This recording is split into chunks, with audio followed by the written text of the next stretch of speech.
नमस्कार श्रोताओं, मैं हूं आरजे कृतिका। चल रहा है मेरा खास कार्यक्रम सखी संवाद, जहां मैं रोजाना महिलाओं से बातचीत करती हूं, उनके अनुभव जानती हूं। और इसी तरह आज हमारे बीच प्रतापगढ़ की एक ऐसी महिला जुड़ी है जिन्होंने कोर्ट में सबसे पहले काम किया। इनका नाम है ललिता जी गांधी। मैम, आपका बहुत बहुत स्वागत है हमारे कार्यक्रम में। Thank you. मैम, आप ये बताइए कि आपकी उम्र क्या है? मेरी उम्र इस समय 71 ईयर्स। 71 ईयर्स है। तो आपने प्रतापगढ़ में सबसे पहले कोर्ट में काम किया है, तो आपने कोर्ट में क्या काम किया है? मैं कोर्ट में एज एलडीसी भर्ती हुई थी जी। उसके बाद प्रोटोकॉल ऑफिसर तक मेरा प्रमोशन हुआ और वहाँ से रिटायर्ड हुई हूँ। तो मैम, हमारे श्रोताओं को बताइए कि एलडीसी क्या होता है और प्रोटोकॉल ऑफिसर क्या होता है? जी, जब सरकारी नौकरी में जाते हैं तो सबसे पहले जो भर्ती होती है वो as a lower division clerk भर्ती हुई थी। जी। क्योंकि उस समय हमें 10th क्लास पास होने की ही एजुकेशन मांगी गई थी और मैंने 11th का पास करके फर्स्ट ईयर कर रखा था। तो मैंने फॉर्म भरा, उसमें मेरा नंबर आ गया और मैं हिंदी टाइपिस्ट भी थी। उस समय इंग्लिश टाइपिस्ट थी, तो इंग्लिश टाइपिस्ट होने से मुझे वापस कंपटीशन दिया इंग्लिश टाइपिस्ट का, उसमें मुझे चांस मिला और फर्स्ट 5 में मेरा नाम था और उसमें मैंने ज्वाइन किया था। तो मैम, आपने इस अपनी पढ़ाई का सफ़र कैसे शुरू किया? मैंने मेरी पढ़ाई का सफ़र, मेरे पिताजी बचपन में ही डेथ हो गई थी। 9 साल की जब मैं थी तो मेरे भाइयों ने हमारी जिम्मेदारी अपने ऊपर उठाई और भाइयों ने मुझे पढ़ाया। इस बीच भाई का ट्रांसफ़र जयपुर हो गया तो मैं भी उनके साथ जयपुर चली गई। वहाँ से मैंने जैसे 11th पास किया तो एक बड़ी जिज्ञासा थी कि अब कॉलेज जाएंगे। जी। लेकिन घर की आर्थिक परिस्थिति ऐसी थी कि कॉलेज एडमिशन लेना संभव नहीं हो पाया, क्योंकि मैंने साइंस बायो लिया था और बायो में फिर कोशिश ये थी कि भाई कहीं डॉक्टर बनेंगे। लेकिन ब्रदर ने समझाया कि शायद मैं ये अफोर्ड नहीं कर पाऊँगा, तो फिर उन्होंने मुझे कहा कि तुम पढ़ाई ज़रूर करना, लेकिन मैं तुम्हें बीए करा देता हूँ। जी। लेकिन बीए कराने के लिए भी कॉलेज और अफोर्ड करना उनके बस की बात नहीं थी, क्योंकि कॉलेज जाने के बाद सारी लड़कियों की स्थितियाँ बदल जाती, स्कूल ड्रेस वगैरह का चेंज हो जाता है और जयपुर जैसे शहर में कॉलेज अफोर्ड करना बहुत मुश्किल था। फिर उन्होंने मुझे कहा कि ठीक है, तुझे पढ़ाई कराऊंगा लेकिन प्राइवेट करना। उस दिन मुझे ये एहसास हुआ कि शायद हमारी स्थिति अच्छी नहीं थी, मुझे अपने भाई के लिए कुछ करना चाहिए। उनके भी 3 बच्चे थे, एक छोटा भाई भी था मेरा, उनको भी पालना था। तो मेरी भाभी की एक सहेली थी जो टीचर थी। जी। वो मुझे शनिवार को अपने घर सोने ले जाती थी, उसके हस्बैंड बाहर जाते थे। तो रात को मैंने उनसे कहा कि ताई जी, मेरी भाई की स्थिति अच्छी नहीं है, मुझे आप जैसा नौकरी करना। तो ताई ने मुझे कहा कि करेगी नौकरी? मैंने कहा हाँ। तो मेरे घर के नीचे एक प्राइवेट स्कूल है, वहाँ बात करते हैं। शायद उस रात मैं सारी रात नहीं सोई कि मुझे सुबह उठ के वहाँ बात करने जाना। सुबह उठ के वहाँ बात करने गए तो उन गुरुजी ने कहा कि ठीक है, सोमवार को देख लेते हैं। सोमवार का इंतज़ार करना ही बड़ा कठिन था।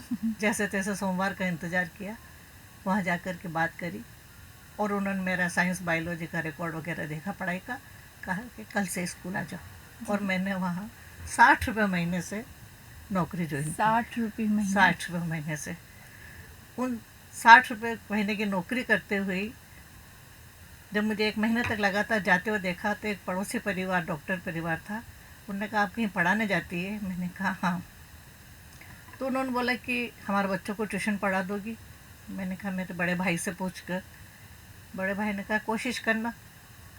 थोड़ी मेरी मैथ्स कमज़ोर तो थी, लेकिन मैंने कहा आप सिखा देना, मेरे भाई की मैथ्स बहुत अच्छी थी। तो मैथ्स में उनसे पढ़ के जाती थी और 40 रुपये महीने में मैंने वहाँ ट्यूशन ज्वाइन की। बड़े भाई बड़े मेहरबान थे, उन्होंने कहा बेटा मैं तेरा सब पैसा तो नहीं लूँगा, 60 रुपये घर खर्च के लिए लेता हूँ, 40 रुपये से तेरे जो भी कुछ करना हो करना, तेरे कुछ पढ़ाई का लाना हो, कपड़े लत्ते लाना हो करना। इस तरह से 1 साल मैंने जब वहाँ जॉब किया, वहाँ भी मैं बड़ी क्या कहूँगी संघर्षशील महिला थी। हमारे वहाँ पर 346 रुपये पर साइन कराए जाते थे, 246 रुपये पर, क्योंकि गवर्नमेंट का रेशो तो था वो 246 पर रखने का था, लेकिन हमें देते थे 60 रुपये। तो 1 महीने बाद ही लड़ पड़े हम तो कि सर 246 में साइन करा रहे हो आप। सही बात है। तो आप मुझे 246 पूरे दिन। अरे नहीं नहीं, ये प्राइवेट स्कूल ऐसा नहीं होता है, लड़ाई से काम नहीं चलेगा। तो मैंने कई सालों से जो नौकरी कर रहे थे उनका सबका साथ लेते हुए 10 रुपये महीने से बढ़ाया। ऐसे करते करते 10 महीने जब मैंने वहाँ नौकरी करी तो अपनी तनख्वाह 90 रुपये करवा ली थी। वहाँ से जैसे ख़त्म हुआ सेशन, अगले साल सोचा कुछ और करेंगे। इस बीच मेरी बड़ी बहन गढ़ी रहती थी बांसवाड़ा डिस्ट्रिक्ट में, जी। तो जीजा जी बोले कि कहाँ 60 रुपये की नौकरी करी, मेरे यहाँ आजा संविदा पे नौकरी कराता हूँ। तो फिर मैंने अपना एम्प्लॉयमेंट एक्सचेंज में रजिस्ट्रेशन कराया और गढ़ी में मेरे को फिर 1973 में फिर जॉब मिल गया। वहाँ भी 1 साल टीचरशिप किया। वहाँ का भी अप्रैल में ख़त्म हो जाता। वहाँ पर सैलरी कितनी मिली? वहाँ पे 246 रुपये। 246 रुपये। तो 60 से 246 पर आ गई। उसके बाद तो एक जुनून हो गया कि कुछ करना ही है, घर परिस्थिति संभालना, विधवा माँ है, छोटा भाई है, उसके लिए कुछ करना है। फिर जब प्रतापगढ़ आई तो मैं अपनी सहेली से बात कर रही थी कि मुझे अब कहीं प्रतापगढ़ में ही जॉब करना है, मैं टाइप जानती हूँ। तो कोर्ट का एक कर्मचारी उसके पड़ोस में रहता था, उसने सुना कि आप टाइप जानती हो। मैंने कहा हाँ, कौन सी? मैंने कहा अंग्रेजी। बोला कोर्ट में वैकेंसी निकली, फॉर्म भर दो। तो मैंने कहा फॉर्म कहाँ मिलता है, क्या है कोर्ट, क्या होता है? मैंने तो नाम भी नहीं सुना। बोले मैं फ़ॉर्म ला के दूँगा। 1 रुपये का फॉर्म मिलता था। 1 रुपये का फॉर्म भरा मैंने और तैयारी कर रही थी। इस बीच मैंने प्राइवेट जो परीक्षा दी थी उसमें मुझे पॉलिटिकल साइंस में सप्लीमेंट्री आई, तो मुझे वापस जयपुर जाना पड़ा। तब तक यहाँ भर्ती हो चुकी थी, तो मैं जॉबलेस तो थी ही। वहाँ से वापस आई, उसी कर्मचारी ने पूछा कि आपका लग गई जॉब? मैंने कहा नहीं लगी। बोले कोर्ट में फिर वैकेंसी निकली, तो आप फॉर्म भरोगी क्या? मैंने कहा तुम फॉर्म ला दो। उसने मुझे फॉर्म ला के दे दिया। मैंने फॉर्म भरा, परीक्षा दी। एग्रीगेट 40% लाने का नियम था, मैं शायद उसमें सफल हुई थी। अब टाइप का टेस्ट था और टाइप छोड़े को 2 साल हो चुके थे, प्रैक्टिस करना था। तो प्रतापगढ़ में हवालदार टाइपिंग इंस्टीट्यूट चलता था। अच्छा। मैं वहाँ गई कि मेरे को टाइप सीखना। बोले 30 रुपये महीने लगेंगे। मैंने कहा नहीं, मैं मुझे 15 दिन सीखना। तो बोले 15 रुपये ले लूँगा। उन्होंने मुझे 15 रुपये में टाइप सिखाया। कोर्ट के मैंने साथी से कहा कि भाई टाइप मशीन मुझे यहाँ से दिला दोगे, क्योंकि जो रोमिंगटन मशीन पे मैं करती थी वो मशीन कोर्ट में थी। 2 दिन वहाँ भी प्रैक्टिस की थी। उसने कहा दिला देंगे। मैं परीक्षा देने चली गई। मुझे नॉर्म्स मालूम नहीं, रूल्स रेगुलेशन मालूम नहीं था कि टाइप मशीन अपने लेके जाना। जी। तो मैं जब वहाँ गई तो वहाँ के जो मुंसलिम थे तथाकथित उस समय के, उन्होंने कहा आपकी टाइप मशीन कहाँ? मैंने कहा सर मैं तो नहीं लाई। तो वो ज़ोर से चिल्ला पड़े, आ गई नौकरी करने के लिए, ऐसे थोड़ी हो गई क्या? तो एक जज साहब चैम्बर से बाहर निकले। मैंने कहा मुंसलिम जी क्या बात है, ये लड़की परीक्षा देने आई है और टाइप मशीन भी नहीं लाई, तो क्या हो गया? अपने कोर्ट की मशीन नहीं घिस जाएगी? बेटा आप दो, परीक्षा दे दो। फिर मैं परीक्षा देने बैठी। कुछ क्षण तो मेरी उंगलियां नहीं चली, लेकिन जब धीरे धीरे चला तो मैं उस टाइपिंग मशीन में टाइप पर करा काम और मेरा रिजल्ट पास में आया। तो इस तरह से मैंने जॉब शुरू किया कोर्ट का। तो जब मैं पास हो गई तो प्रतापगढ़ में एक चर्चा का विषय बनी कि एक लड़की कोर्ट की परीक्षा में पास हुई है। तो मैं मार्केट में निकल रही थी तो एक बुज़ुर्ग व्यक्ति, जो मैं जिनका नाम जानती हूँ, बिहारी लाल जी पाडलिया, जो शायद कोर्ट में पहले काम कर चुके थे, उन्होंने मुझे बुला के कहा, मेरे फादर का नाम लेके, तो उनकी बेटी है? मैंने कहा हाँ। तो उन्होंने कहा तेरी कचहरी में जॉब लगी? मैंने कहा हाँ। वाह बेटा जाओ काम करो, और टेबल गुरु होती है। तो मुझे बड़ा अटपटा लगा एक टेबल गुरु क्या होती है, क्योंकि मुझे ये शब्द कोई नया लगा था। बिल्कुल टेबल गुरु। जैसे ही मैं कोर्ट में गई मैंने ज्वाइन किया। ज्वाइन करने के बाद मुझे काम मिला, मुझे रिलीविंग क्लर्क रखा 3 साल। फिर हमारे एक सेक्शन होता है नकल विभाग, जहाँ सिर्फ नकलें बनानी होती है जी।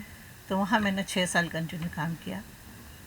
वहाँ इस तरह की नकलें आती थी जो पुराने लोग दस्तावेज़ लिखते थे, जैसे कोई प्रॉपर्टी बेची है, किसी प्रॉपर्टी का झगड़ा है, किसी के वो नेवे गिरते हैं कहते हैं, पर जो पतरे लगते हैं चद्दर, उनका जो पानी गिरता है उसके झगड़े होते थे। तो वो जो लैंग्वेज होती थी बड़ी टिपिकल, और हिंदी कर्सिव राइटिंग हुआ करती थी। Hindi cursive writing? Hindi cursive writing में लिखते थे वो। और धीरे धीरे मैंने उन शब्दों को पढ़ना सीखा और उनके लूप्स को समझते हुए इस प्रतापगढ़ की मैं एक्सपर्ट नकलची बन गई थी कि वो नकलें मैं ही बनाऊंगी। 4 बाबू काम करते थे, लेकिन इस तरह की नकल जब आती थी तो मुझे बनाने को दिया जाता था और वो नकलें मैं बना के देती थी। जी, तो उस समय प्रतापगढ़ में महिलाओं को लेकर एजुकेशन सिस्टम क्या था वहाँ पे? प्रतापगढ़ में 67 में कॉलेज खुला था और मुझे अच्छी 67। तरह याद है, उस समय मैं छठी क्लास में पढ़ती थी और मैंने अनशन किया था कॉलेज खुलवाने के लिए। अब छठी क्लास में थी तब अनशन किया अनशन था। किया ओके। था और उसके बाद अनशन तोड़ा गया था कि भाई कॉलेज की घोषणा हो गई है। आखिरी दिन था मेरा वो उस दिन, और मेरा अनशन था। और एक गुरुजी थे यहाँ प्रतापगढ़ के, जिन्हें गोडजी महाराज कहते थे, उनके यहाँ पालना रखा था। अच्छा। तो सब शाम को आया कि जूस वगैरह पी लो और अनशन तोड़ दो। तो मेरी माँ बोली मेरी बेटी ने दिन भर उपवास किया, अब ये उपवास ही रखेगी और सुबह ही अपना अनशन खोलेगी। तो मैंने उन गोडजी महाराज के वहाँ वो अनशन खोला था। इस कॉलेज में मैंने सिर्फ फाइनल ईयर का एग्ज़ाम दिया, वो प्राइवेट में। अच्छा अच्छा, तो आपने किस उम्र में सबसे पहली जॉब की? मैंने पहली जॉब 18 साल की उम्र में की। 18 साल की उम्र में की। और आपने ये जो पढ़ाई करी एलएलबी, तब तो प्रतापगढ़ में तो आज दिन तक एलएलबी है ही नहीं, है ना? तो उस वक्त आपने अपनी पढ़ाई कहाँ से करी? मैंने अपनी पढ़ाई बीए तक तो जैसे प्राइवेट कर ली। फर्स्ट ईयर जयपुर से, सेकंड ईयर बांसवाड़ा और फाइनल ईयर प्रतापगढ़ से करा। क्योंकि जयपुर यूनिवर्सिटी, राजस्थान यूनिवर्सिटी एक यूनिवर्सिटी हुआ करती थी, तो कहीं से भी एग्ज़ाम दे सकते थे। उसके बाद मैंने एमए करना चाहा और मैंने एमए का फॉर्म वगैरह भर दिया। लेकिन जब मैंने एग्ज़ाम देने जाने की परमिशन मांगी तो कोर्ट के नियम ये या सरकारी नियम थे कि विदाउट परमिशन आप कोई एग्ज़ाम नहीं दे सकते। और मैं इस बात को नहीं जानती थी और फॉर्म भर दिया था और मेरे को एग्ज़ाम देने जाने की इजाज़त नहीं मिली। तो मुझे तकलीफ़ हुई, मैं रोने लगी। तो मेरे साथी वकील साहब, साथी बाबू थे, उन्होंने कहा अरे मैडम रोने वोने की ज़रूरत नहीं, अपने एलएलबी करेंगे। पता नहीं कहाँ से वो एलएलबी का फॉर्म भर लाए मेरे को, और अपनी वो फीस भी उन्होंने जमा करा दी और मेरे को एलएलबी एडमिशन दिलाया। अच्छा, आप बीए ये करने एलएलबी गए? जो हाँ, है हाँ, ये मंदसौर से हुआ करती थी। हाँ। यहाँ प्रतापगढ़ में कोई कॉलेज नहीं था और नाइट कॉलेज चलते थे उस समय। Night college? हाँ, क्योंकि ये प्रोफेशनल एजुकेशन थी ओके। इसलिए, और इसमें पढ़ाने वाले एडवोकेट ही हुआ करते थे। जी जी। तो उन्होंने मेरा फॉर्म भरा था कि नाइट कॉलेज है, अपन शाम को 6 बजे जाएंगे, 9 बजे वापस आ जाएंगे। Okay okay. तो मैंने मंदसौर से एलएलबी की, रात को 5 बजे तक कोर्ट की जॉब की, 6 बजे मंदसौर परीक्षा देने पढ़ाई करने जाते थे और 9 साढ़े 9 बजे वापस घर आते थे। ओके, आप पहले जॉब करना चाहते थे और उसके बाद उसके बाद एलएलबी करी। हाँ, मतलब आपने जैसे बताया आप पढ़ने बीए गए थे और फिर वहाँ से वो आपका वो फॉर्म नहीं हुआ, है ना? एमए का नहीं, एमए का नहीं हुआ, तो फिर आपने एलएलबी एलएलबी करी। का।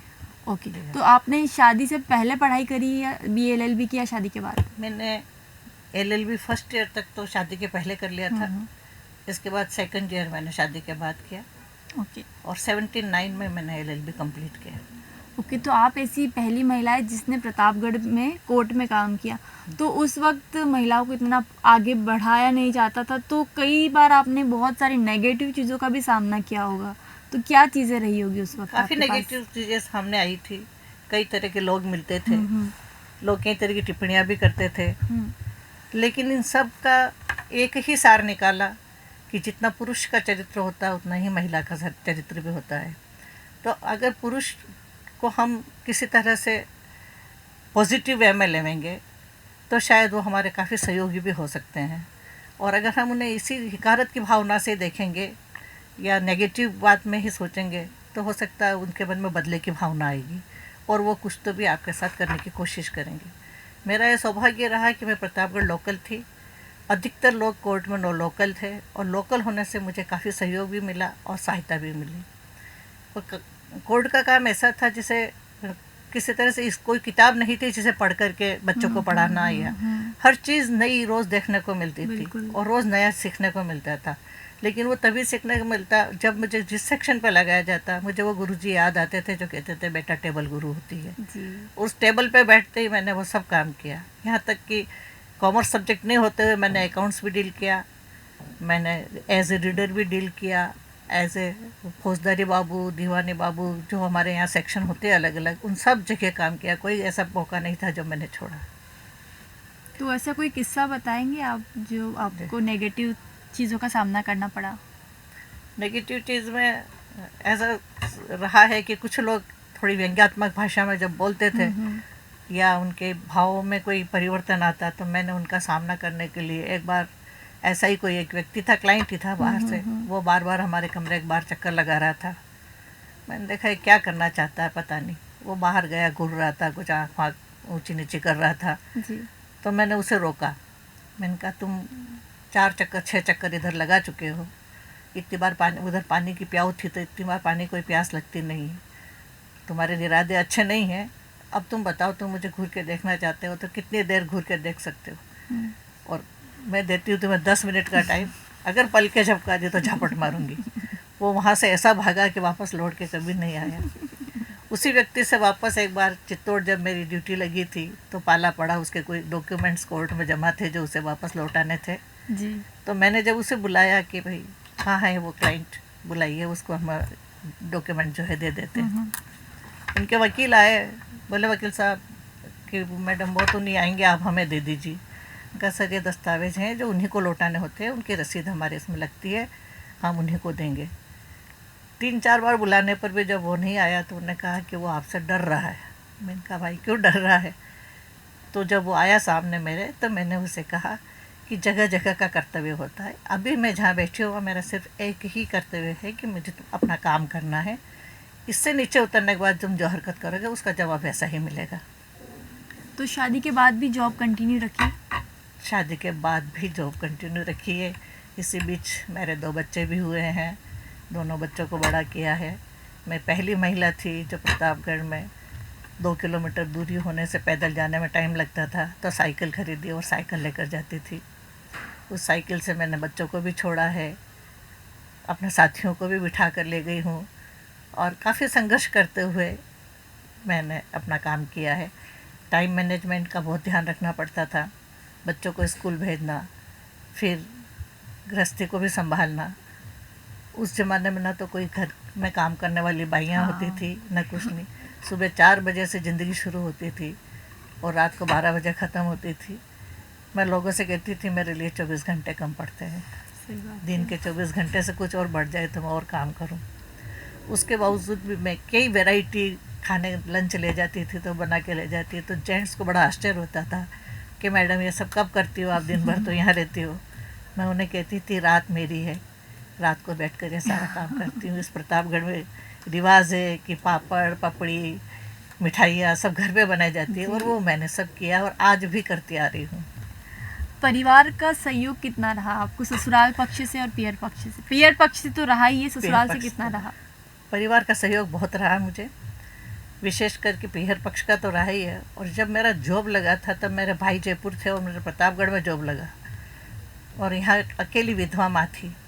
तो भाई ने मुझे एक बात कही थी, बेटा वो जेंट्स डिपार्टमेंट है जहाँ तुम काम करने जा रही हो, वहाँ तुम्हें अपनी सुरक्षा खुद करना है, मैं 500 किलोमीटर दूर बैठा हूँ। तो ये बात जो उन्होंने एक पोस्ट कार्ड लिखा था, शायद मेरे पास आज भी कहीं संभाला हुआ है, ये लाइन मैंने अंडरलाइन करी थी कि मुझे अपनी सुरक्षा खुद करना है। और वो ही करते हुए मैंने 40 साल इस प्रतापगढ़ की कोर्ट में जॉब किया है। आप अपना प्रेरणा स्रोत किसे मानते हैं? मैं अपना प्रेरणा स्रोत सबसे पहले मेरे बड़े भाई को मानती हूँ, जो मेरे पिता समान है, जिन्होंने मुझे टाइप सिखाया, मोटिवेशन। और उनकी एक इच्छा थी, जब मैंने 2 साल टीचरशिप कर ली, पता नहीं उन्हें क्या था कि टीचर मैं तुझे नहीं बनाऊंगा, बनना है तो कुछ और। स्टेनो वो मुझे बनाना चाहते थे। अच्छा। इस बीच मुझे स्टेनो बनने का भी चांस मिला, लेकिन वहाँ मैंने देखा था कि जजेस जो होते एक चैम्बर में बैठते हैं और पर्दे वगैरह लग जाते हैं और स्टेनो बैठ करके डिक्टेशन लेते हैं ताकि कोई बात लीकेज ना हो, प्राइवेसी बनी रहे। मुझे वो बात अच्छी नहीं लगती थी कि मैं एक महिला होकर के चैम्बर में पर्दे में जाऊं, तो मैं कोशिश ये करती थी कि मैं अंदर नहीं जाती थी, पियोन के साथ कागज़ भेजती थी, कागज़ दे के आते। लेकिन जब स्टेनो का चांस आया था और मुझे काफ़ी लोगों ने कहा कि बहुत अच्छा चांस है आप ले लो, इसी डर से मैंने नहीं लिया था कि मुझे चैम्बर में अकेले जाना, लोग बातें करेंगे।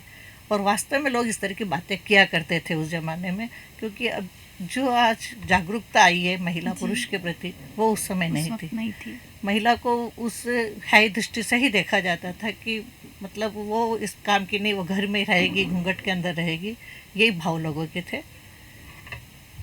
जॉब करते वक्त आपको अलग अलग प्रकार के लोग मिलते होंगे, तो कोई ऐसे लोग भी मिलते थे जो आपको मोटिवेट करते थे? हाँ जी, मेरे को ऐसे बहुत लोग मिले हैं जो मुझे मोटिवेट करते थे। इसमें एक जो भाई थे, सरदार जी थे, जिन्हें मैं अपना गुरु भी मानती हूँ। उन्होंने मुझे हमेशा ये कहा था कि टेबल पर बैठो और काम करो, महिला समझकर ये उम्मीद मत रखना कि कोई मेरी मदद करेगा। पिछला देखो और अगला करो। आप बीए पास हैं, मैं 11 पास हूँ। सरकार आपको भी तनख्वाह देती है, मुझे भी देती है। आप ये उम्मीद मत रखना कि मैं करके दूंगा, आपका काम आपको ही करना है। ये मोटिवेशनल उन्होंने जिस दिन से दिया, उस दिन से मैंने ये सोचा था कि मैं किसी के भरोसे से रह के काम नहीं करूँगी, खुद ही काम करूँगी और पिछला देखते हुए अगला करूँगी। नहीं आएगा तो लोगों का सहयोग जरूर लूँगी। 2 किलोमीटर तो आप रोजाना साइकिल से जाती थी? साइकिल से जाती थी। तो उस वक्त साइकिल से महिला जा रही करी तो उस समय क्या माहौल था, थोड़ा बड़ा बताइए। जोरदार माहौल बताती हूँ। कुछ लोग मुझे बाद में जब मिले, मेरी 20-35-30 साल की सर्विस हो गई, तो एक वकील साहब का बेटा है, वो बोलता है कि मैं सेफिया स्कूल में पढ़ता था और इंटरवल होता था 10 बजे, है ना, और 10 बजे इंटरवल की घंटी बज जाती थी, लेकिन मेरा उधर से साइकिल से निकलने का होता था। तो वो कहता था वो साइकिल वाली बाई निकलेगी उसके बाद जाएंगे। फिर ऐसा ही एक परिवार मिला जो जनरल स्टोर चलाते हैं। वो बोले कि मैं जैन बोर्डिंग स्कूल में पढ़ता था और इस चौराहे पे हम दोस्त खड़े रहते थे कि वो साइकिल वाली बाई निकलेगी, उसे देख के फिर जाएंगे। तो मुझे लोग बड़े वो चाव से देखते थे कि एक लेडीज साइकिल चला के जा रही है, साड़ी पहन के। साड़ी पहन के। साड़ी ही मेरा परिधान रहा है। साड़ी में साइकिल चलाना कैसे पॉसिबल था उस वक्त? थोड़ा मुश्किल तो था, लेकिन आदत बन गई थी। कुछ साड़ियाँ फाड़ी भी हैं चेन वगैरह में आ गई थी, एक्सीडेंट भी हुए हैं, गिरी भी हूँ, लेकिन फिर भी अपने आप को संभालते हुए साइकिल से गई है। और 92 तक मैं साइकिल चलाती थी। 92 तक। तो कैसा लगता होगा, कैसा महसूस होता होगा जब प्रतापगढ़ में पहली महिला अकेली काम करती थी, कोर्ट में, वो भी? मुझे ऐसा कुछ भी नहीं लगा कि मैं अकेली हूँ। मुझे तो मर्द महिला कहने लगे थे लोग। और आयरन लेडी का मुझे खिताब मिला हुआ मेरे कोर्ट वालों की तरफ से। ओके। घर के काम के साथ इसे कैसे मैनेज करा? घर के काम के साथ इसलिए मैनेज किया कि बचपन से काम किया हुआ था। हाँ जी। माँ, भाभियाँ वगैरह के साथ। तो ये लगता था कि घर का काम तो घर का ही होता है, हमारी जिम्मेदारी है और हमें करना चाहिए। मुझे कभी भी कोर्ट से आना, इतना काम करने के बाद भी थकान महसूस नहीं हुई। मेरे घर अक्सर मेहमान आते रहते हैं। मदर के जो मेहमान, जो गेस्ट होते थे, वो अक्सर मेरे यहाँ ही आते थे। और मेरे भांजे भांजी सब गर्मी की छुट्टियों में मेरे पास आते थे और रहते थे। प्रतापगढ़ में पानी की इतनी किल्लत थी कि 3 में एक दिन नल आते थे और इतना स्लो उनका प्रेशर रहता था कि पानी ही बड़ी मुश्किल से मिलता था। तो सुबह 4 बजे से उठ कर के मैं 4 जगह अपने घर के बर्तन लगा के नलों के नीचे आती थी कि पहला वाला नल आते ही मेरा बर्तन भर जाए और मैं लेकर आ जाऊँ।